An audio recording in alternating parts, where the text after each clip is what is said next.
What's going on, guys? We're gonna go and duplicate a noise that is very common on these Cherokees. Not a problem, but it is audible.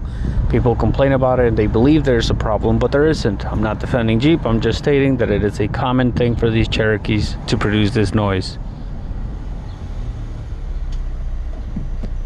Primarily when coming to a stop or when accelerating from a stop.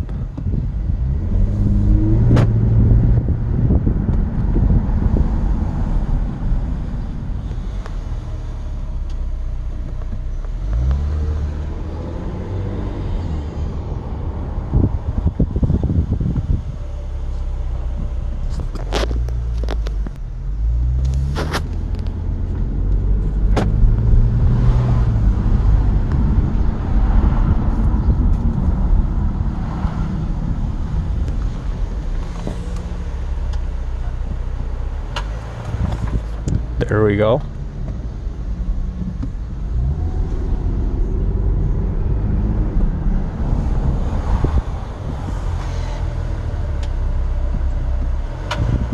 There we go.